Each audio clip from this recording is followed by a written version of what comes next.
श्री गुरु चरण सरोज रज निज मन मुकुर सुधारि। वरणहु रघुबर बिमल जस जो दायक फल चार। बोलिए सियावर रामचंद्र की जय। सिय राम मैं सब जग जानी, करऊं प्रणाम जोर जुग पानी। आइए श्री भरत जी के चरणों में प्रणाम करें, प्रभु के चरणों में प्रणाम करें। राम राज्य का तात्पर्य है व्यक्ति और समाज दोनों पूर्णता को उपलब्ध हो जाए। जीवन का जो लक्ष्य है, जीवन का जो उद्देश्य है, जीवन की जो उपलब्धि है, वो प्रत्येक व्यक्ति को मिल जाए।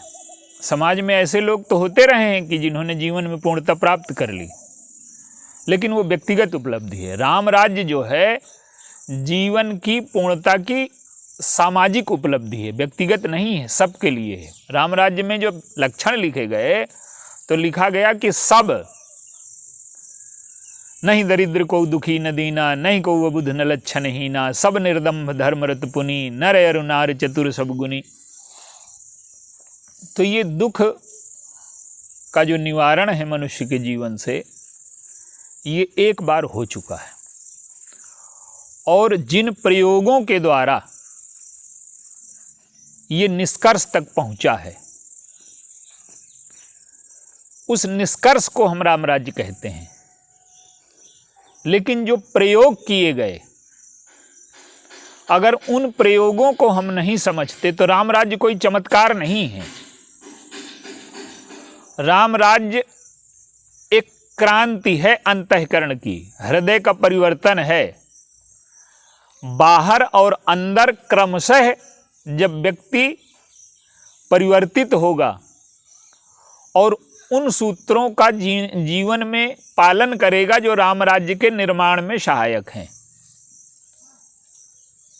तो राम राज्य में 4 प्रकार के दुख नहीं है। दुख तो लाखों प्रकार के होते हैं, लेकिन उनका विभाजन 4 प्रकार से किया गया। काल कर्म स्वभाव गुण घेरा, फिरत सदा माया कर प्रेरा। एक कालकृत दुख है, सर्दी गर्मी, बुढ़ापा, मृत्यु। एक कर्मकृत दुख है, हमने जो कर्म किए उसके परिणाम मिलेंगे। एक गुणकृत दुख है, तमोगुण है, रजोगुण है, शतोगुण है, कब किसका प्रयोग करना है। एक स्वभावकृत दुख है, स्वभावकृत दुख हमारा बनाया हुआ है। तो राम राज्य में 4 प्रकार के दुख मिट गए और लाखों प्रकार के दुख जो इनसे उत्पन्न होते हैं वो भी मिट गए। तो कर्मकृत दुख कैसे मिटा, आज इस पर विचार करते हैं। देखिए, काल का तो संबंध समूह से, पर कर्म का संबंध व्यक्ति से है।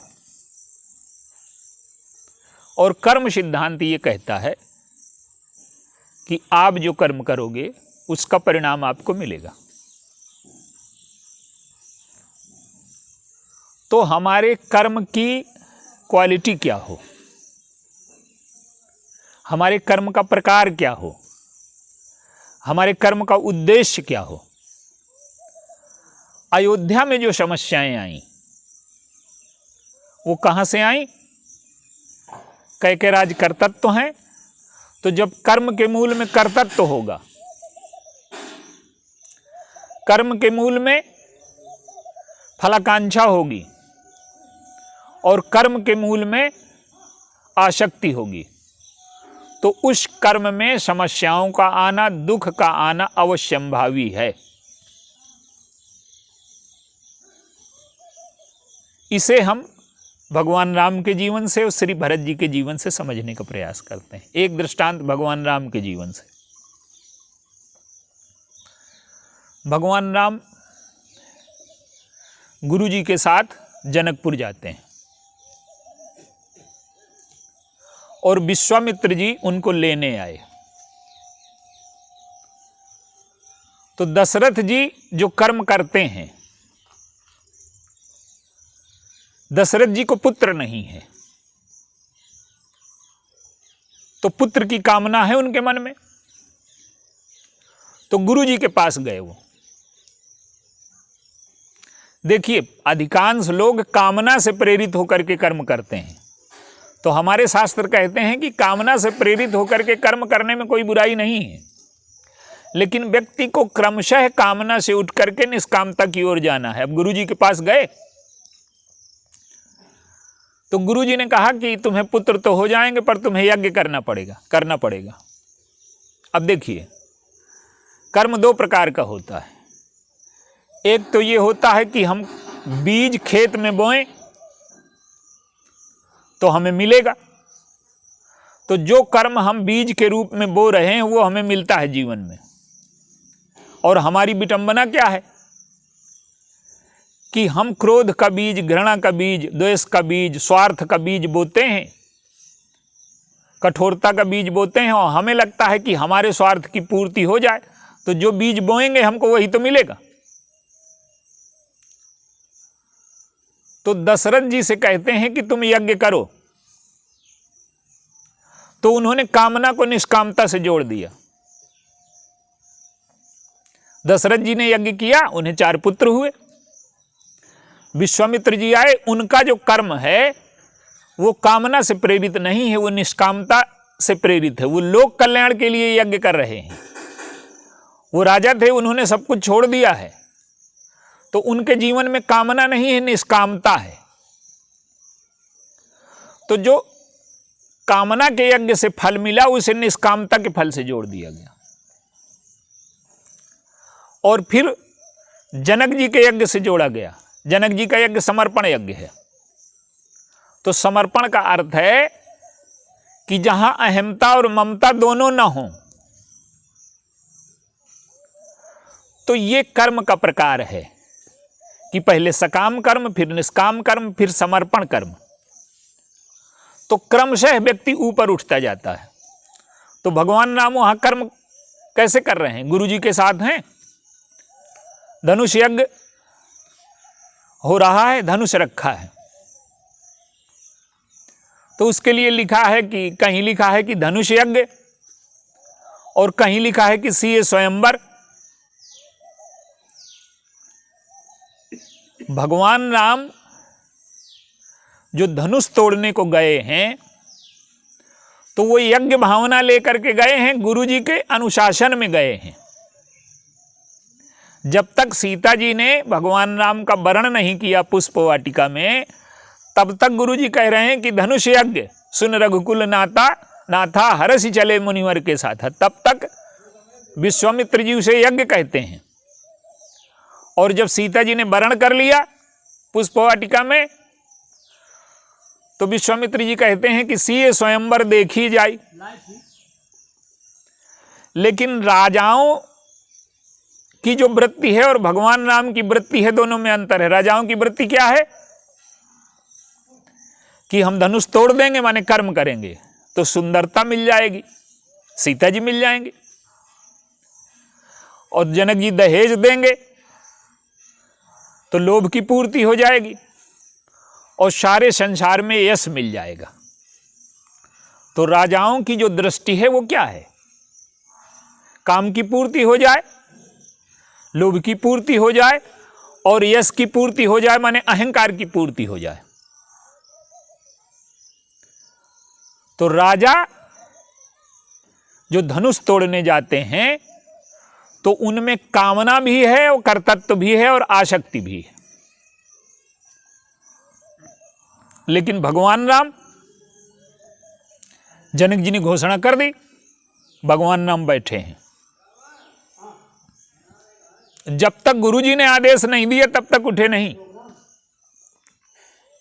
भगवान राम से गुरु जी ने कहा कि उठहु राम भंजहु बहु चापा, और मेटहु तात जनक परितापा। कर्म इसलिए नहीं करना कि सीता जी मिल जाएं, कर्म इसलिए करना है कि दूसरों की पीड़ा दूर हो जाए। तो जब कर्म का उद्देश्य दूसरों की पीड़ा दूर करना हो जाए, दूसरों का दुख दूर करना हो जाए, दूसरों की समस्या दूर करना हो जाए, दूसरों के जीवन में उजाला आ जाए, जब कर्म का उद्देश्य ये हो जाएगा तो ये कर्म सर्वश्रेष्ठ हो जाता है, ये कर्म यज्ञ बन जाता है। राजा जुआ की दृष्टि से जा रहे हैं और भगवान राम यज्ञ की दृष्टि से जा रहे हैं। और आप देखिए भगवान राम ने क्या किया, किते ही क्षण राम मध्य धनु तोरा, तो वो धनुष है अहंकार माने कर्तृत्व। और कर्तृत्व क्या है? जीव कहता है भगवान से कि हे प्रभु, मेरे जन्म का प्रारंभ भी आपके हाथ में है और जन्म जो मृत्यु है वो भी आपके हाथ में है। तो ये जो बीच में अहंकार दिखाई दे रहा है इसको भी आप तोड़ दीजिए, इसको भी आप स्पर्श कर लीजिए, मेरा भ्रम टूट जाए। तो माने ये अहंकार है जो कर्तृत्व है, ये बीच भर में है, न प्रारंभ में है न अंत में है। तो भगवान उसको स्पर्श करते हैं, वो टूट जाता है। तो भगवान राम कर्ता बन करके नहीं गए, निमित्त बन करके गए, इसलिए न हर्ष है न विषाद है। तो भगवान राम के जीवन में न कर्तृत्व है, न फलाकांक्षा है, न आसक्ति है, तो उनका कर्म यज्ञ कर्म है। और इस यज्ञ कर्म का परिणाम हुआ कि अयोध्या में आनंद की बाढ़ आ गई। लेकिन उस यज्ञ चक्र को कैकेयी ने रोक दिया। कैकेयी में स्वार्थ आ गया, कैकेयी में अहंकार आ गया, कर्तृत्व, कि मेरे पिता ने वचन लिया था राज्य मेरे पुत्र को मिलना चाहिए। तो कर्तृत्व आ गया, फलाकांक्षा आ गई, आसक्ति आ गई। और कर्तृत्व फलाकांक्षा आसक्ति के साथ टीबी भी हो गया, कोढ़ भी हो गया, ये सारे लक्षण आ गए। तो कर्म, कैकेयी का कर्म यज्ञ चक्र को रोकता है। और भरत जी क्या करते हैं, भगवान राम का जो आदर्श है, देखिए हमारे जीवन की क्वालिटी हमारे कर्म की क्वालिटी से तय होगी। हमारे कर्म के मूल में जो होगा, अगर हमारे कर्म के मूल में कर्तृत्व है, अहंकार है, तो हमारा कर्म समस्याओं से मुक्त नहीं हो सकता। जैसे आप कर्म करते हैं तो आप करते क्या हैं कि आप कोई पदाधिकारी हैं, आप जिलाधिकारी हैं, तो आप जिलाधिकारी तभी तक हैं जब तक कुर्सी में बैठे हैं। और अगर कुर्सी से उतरने के बाद भी आप जिलाधिकारी रहे तो आप जीवन में अपने लिए समस्या बना लेंगे। आप घर में आए तो पत्नी के सामने अगर आप जिलाधिकारी बन गए तो घर में झगड़ा हो जाएगा। आप पुत्र के सामने जिलाधिकारी नहीं हैं, पुत्र के सामने पिता हैं, अपने पिता के सामने पुत्र हैं। तो जो कर्तृत्व है हमारे जीवन में, उसको हम स्वीकार करें और उसे उतार भी दें। हम लोगों की जीवन की समस्या यह है कि कर्तृत्व को हम स्वीकार कर लेते हैं पर उतार नहीं पाते। हम दिन में बहुत बढ़िया कपड़े पहनते हैं, सुंदर से सुंदर वस्त्र पहनते हैं, और रात में क्या करते हैं, सबको उतार देते हैं। अगर न उतारें तो सो न पाए हम। तो जो लोग बहुत कर्तृत्व को ढोते रहते हैं उनके जीवन में चिंता बनी रहती है, शांति नहीं आ पाती उनको, क्योंकि वो कपड़े उतारना नहीं जानते। तो कर्तृत्व को स्वीकार करिए और कर्तृत्व को उतारना भी जानिए। और देखिए कैकेयी का जो कर्म है वो किस प्रकार का है। अहंकार भी 3 प्रकार का होता है और भरत जी उस तीनों प्रकार के कर्तृत्व से ऊपर हैं। पहला अहंकार क्या है कि हमें सुख मिले,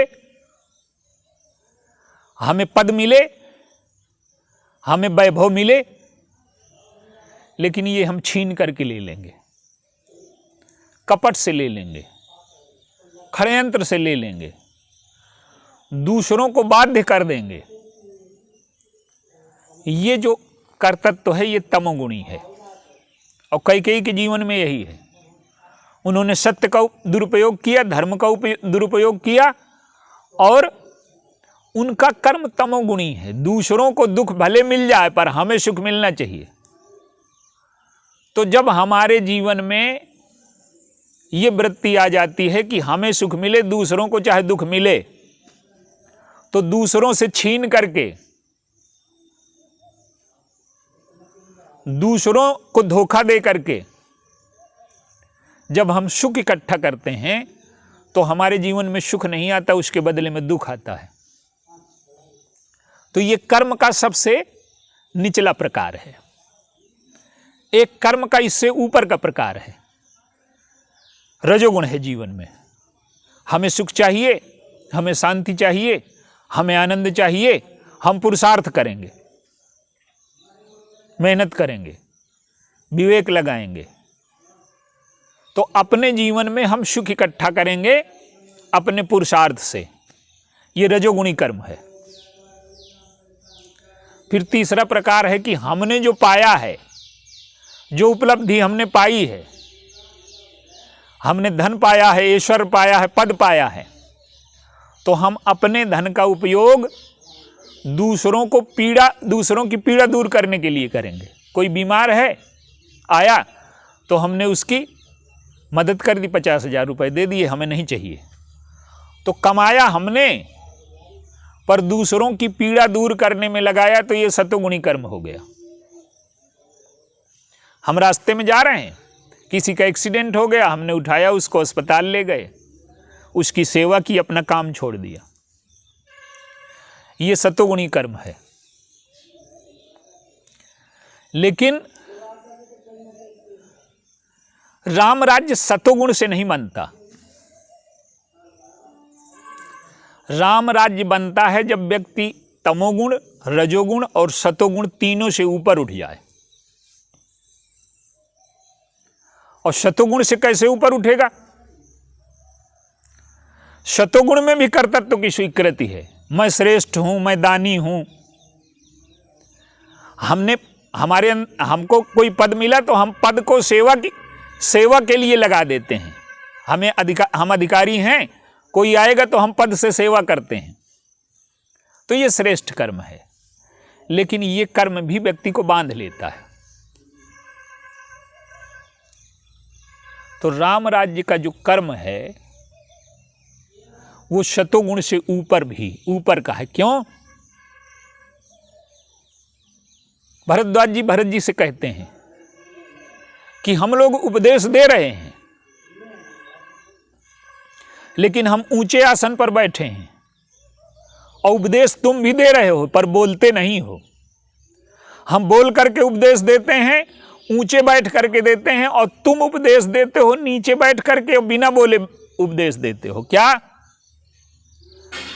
कि तुम्हारा रोया रोया बोलता है, तुम्हारा पूरा जीवन बोलता है। क्या? कि तुम में न रजोगुण है, न तमोगुण है, न सतोगुण है, तुम तीनों से ऊपर उठ गए हो। और चित्रकूट जाते हैं भरत जी, किस लिए जाते हैं?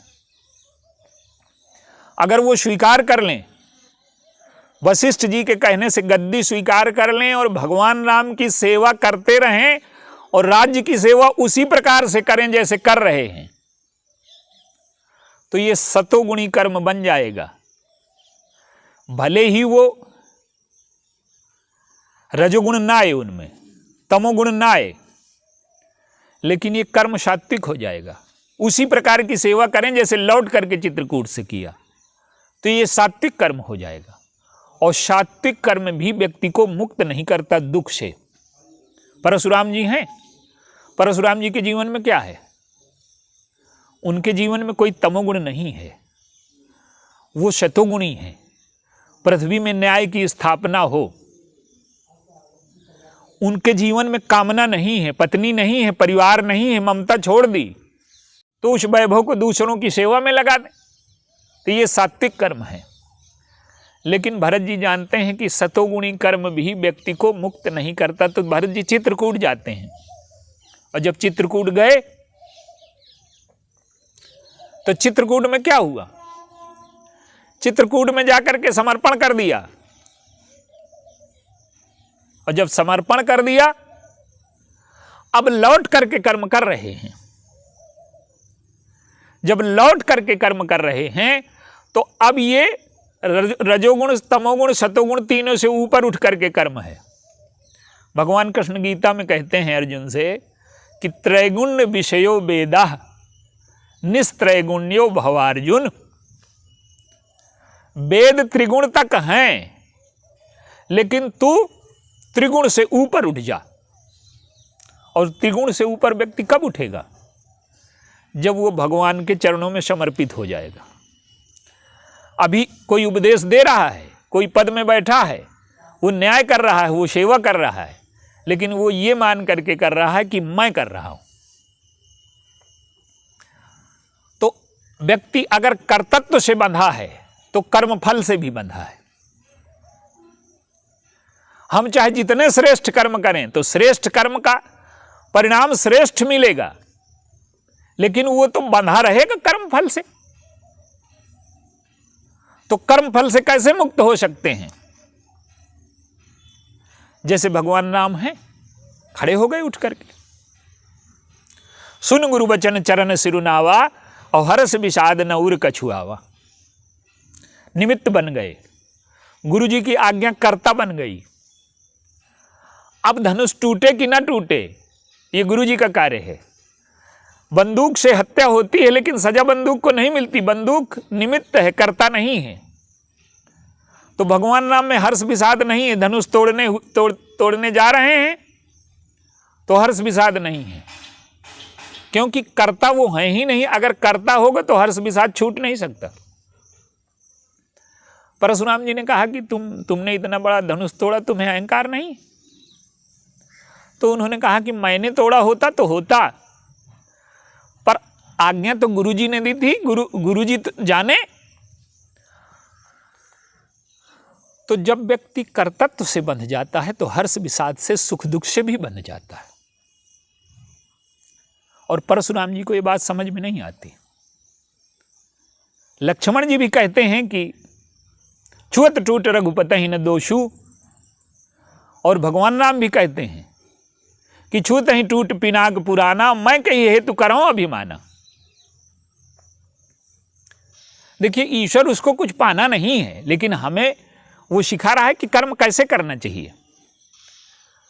अब जैसे आप एक किले की दीवार में खड़े हो जाएं, हाथ लगा दें, उसी समय दीवार गिरने वाली हो, तो आप कह दें कि मेरी भुजाओं में इतनी शक्ति है कि किले की दीवार मैंने गिरा दी।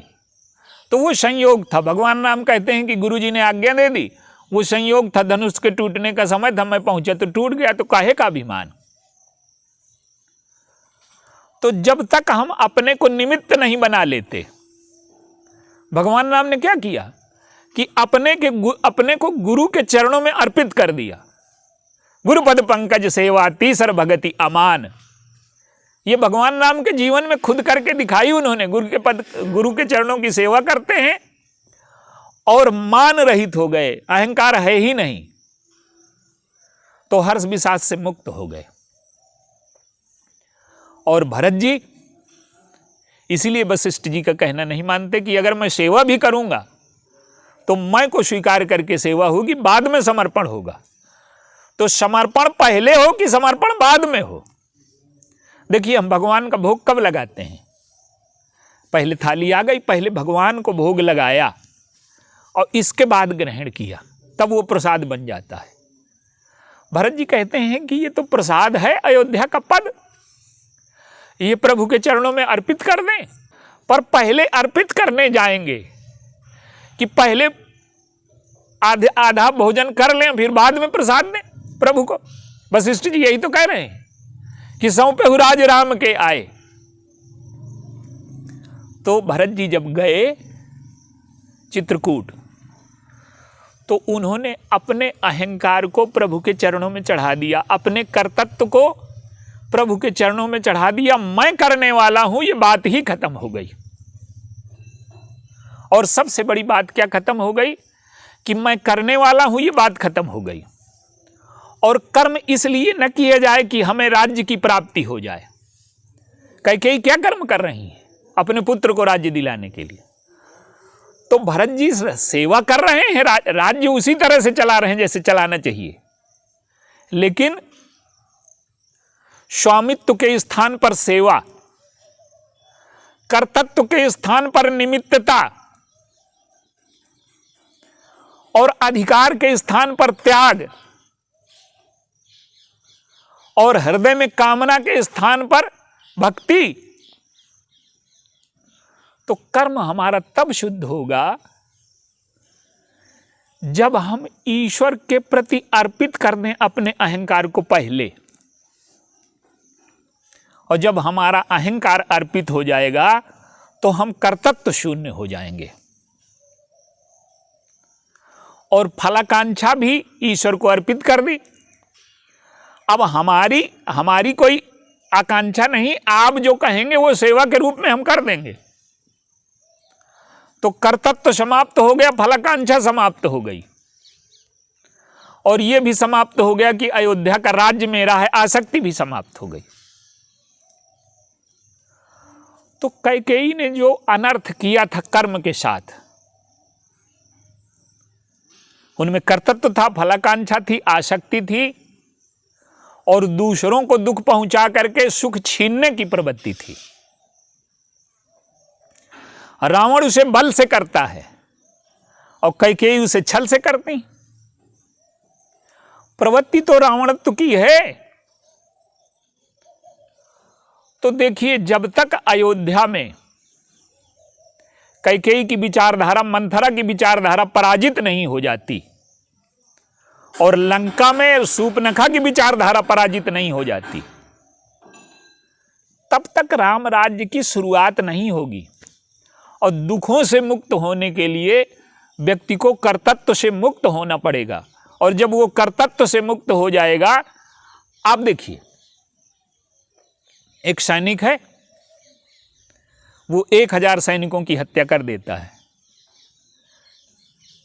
पाकिस्तान के 1000 सैनिक मार दिए तो उसे शौर्य चक्र मिलता है, वीर चक्र मिलता है, परमवीर चक्र मिलता है। और वही सैनिक आकर के गांव में किसी को मार दे तो उसे जेल मिलती है, 302 की सजा हो जाती है। क्या है कि उसका जो अहंकार था वो देश के प्रति समर्पित था, उसका अहंकार देश की सेवा में विलीन हो गया था। तो जब हम अपने अहंकार को ईश्वर के चरणों में विलीन कर देते हैं तो ईश्वर हमारे लिए कर्म फलदाता नहीं रह जाता। क्यों कि अगर हमारे जीवन में अहंकार रहेगा तो कर्म का फल हमें स्वीकार करना पड़ेगा, और जब हम अपने अहंकार को ईश्वर के चरणों में हमने चढ़ा दिया तो ईश्वर कर्म फलदाता होते हुए भी अब हमें कर्म का फल नहीं देगा, क्योंकि हम उसकी इच्छा का पालन कर रहे हैं। तो जब तक हम अपने अहम को ईश्वर के चरणों में नहीं चढ़ा देते तब तक हम सुख दुख से मुक्त नहीं हो सकते। तो वो भगवान राम जब गद्दी पर बैठे तो केवल अयोध्या की गद्दी पर नहीं बैठे, भरत जी ने अपना कर्तव्य चढ़ा दिया भगवान राम के चरणों में, फलाकांक्षा चढ़ा दी भगवान राम के चरणों में, आसक्ति चढ़ा दी भगवान राम के चरणों में, और यही कार्य बाद में अयोध्या के प्रत्येक व्यक्ति ने किया। और जब हमारे जीवन में कर्म की ये क्वालिटी आ जाती है, कर्म का ये प्रकार आ जाता है, तो हम कर्मकृत दुख से मुक्त हो जाते हैं। तो राम राज्य में जो व्यक्ति को कर्मकृत दुख नहीं है, वो इसीलिए नहीं है कि उसने अपने को कर्ता माना ही नहीं। अब सिंहासन में प्रभु बैठे हैं और उसके जीवन का संचालन भी अहम से नहीं हो रहा। लौट करके भरत जी आए तो उनके जैसा राज्य कौन चलाएगा? लेकिन उनके राज्य में मृत्यु का प्रवेश रुक गया, जन्म का प्रवेश रुक गया, विषय का प्रवेश रुक गया। तो जब हमारे कर्म की क्वालिटी ईश्वर के प्रति समर्पित हो जाए, ईश्वर की प्रसन्नता के लिए, समाज की प्रसन्नता के लिए, ईश्वर और समाज दो अलग अलग नहीं है, संपूर्ण समाज ही ईश्वर है। सो अनन्य सजा के मति न टरे हनुमंत, मैं सेवक सचराचर रूप स्वामी भगवंत। सारा संसार भगवान कहते हैं मेरा रूप है। तो चाहे सारे संसार की सेवा करो तो भगवान की सेवा है, चाहे भगवान की सेवा करो तो भगवान की सेवा है। लक्ष्मण जी भगवान में सारा संसार देखते हैं और भरत जी सारे संसार में भगवान देखते हैं। दोनों की भक्ति में ये अंतर है। तो अगर हमारे कर्म का स्तर कर्म का प्रकार इस प्रकार का हो जाए कि हम कर्तृत्व शून्य हो जाएं, फलाकांक्षा शून्य हो जाएं, आसक्ति शून्य हो जाएं और कर्म अहंकार को छोड़ करके दूसरों की पीड़ा दूर करने के लिए, दूसरों को आनंद देने के लिए, अगर कर्म का ये प्रकार हमारे जीवन में आता है तो कर्म फल से हम मुक्त हो जाएंगे और यमराज हमें दंड नहीं दे सकते। वो सारे कर्म ईश्वर के संकेत पर होते हैं, तो उसकी जिम्मेदारी ईश्वर की है। तो हम कर्मकृत दुख से मुक्त होना चाहते हैं तो भरत जी के इस सूत्र को ध्यान में रखें और प्रभु के चरणों में प्रणाम करें कि हमारे जीवन में कर्म की ये क्वालिटी आ जाए। बोलिए सियावर रामचंद्र।